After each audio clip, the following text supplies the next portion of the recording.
President Trump is fighting 24/7 for America. The goal is simple: a return to an era of peace, prosperity, and common sense. Financially, we'll be stronger than ever before.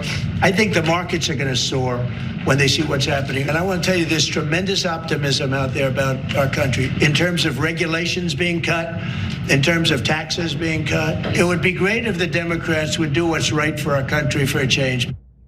Isn't it great to have an optimistic president who has a real plan to make life better for Wall Street and Main Street? Just ignore the sky is falling reports in the regime press. Tune out the breathless reporting about market gyration. What we're living through now is a transition, and this one's good for us.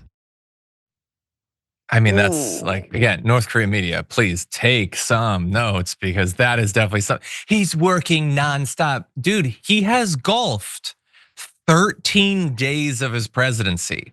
I haven't exercised 13 days in the last 5 years, okay? What do you mean he's never stopped?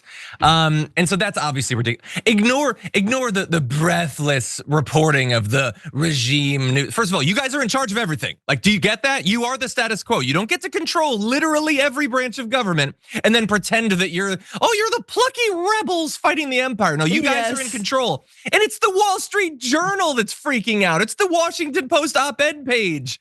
It's the weirdo with the business it's show. Rupert Murdoch. He tells you to sell or not. It's Rupert Murdoch. It's Larry Summers. It's not like you lost Jacobin or whatever. It's all of your people are freaking out. Fox Business but John, is freaking out. Nice Wait, to Francesca, have an optimistic president. Oh yeah, definitely an optimistic. We're getting screwed over. It's gonna be blood and it's gonna be difficult.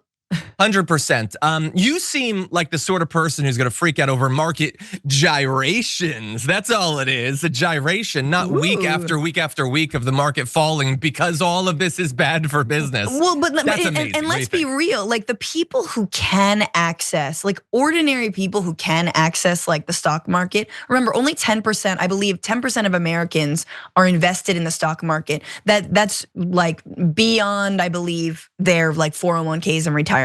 But even those, right? The people who are invested, who are like average people, they can't afford to lose like $100,000. They can't afford to lose even 40 or 50. Like if you're lucky enough to be able to like put that in, you can't afford to lose. That's all your money. That's your savings. That's your retirement. You're hoping that can grow. What if you're trying to retire now or in the next year or two? And if you actually cash out on your 401k or on whatnot, you're gonna have so much less than you would. So again, it is so punitive against not even just working class people, but like people trying to get a little bit more of a leg up, the middle class, the upper middle class, maybe just the middle class. It is coming down on everybody, except for, of course, the ultra rich. Yeah, they'll be fine. I mean, they don't want to lose 20% of their wealth, but they also have billions to fall back on after that. And someone pointed out in the chat something to the effect of like when Laura Ingraham was like, all this, don't forget about it. It's just a transition. First of all, don't use terms like that. Pete Hegseth is gonna lose his mind. And the show might be pulled for national security concerns. But yeah, you're 100% right. I mean, people who need that money, like that are about to retire or are in retirement right now, they don't have 5-10 years for it to bounce back, which it probably will at some point. That's not an option for them. They need to eat every day. They need to eat. Selfish. And so Laura Ingraham, again, we were critical of Joe Biden. We'll move on in a second. We were critical of Joe Biden for not doing enough to reassure people and to show that he understands their pain. This is miles away from even that.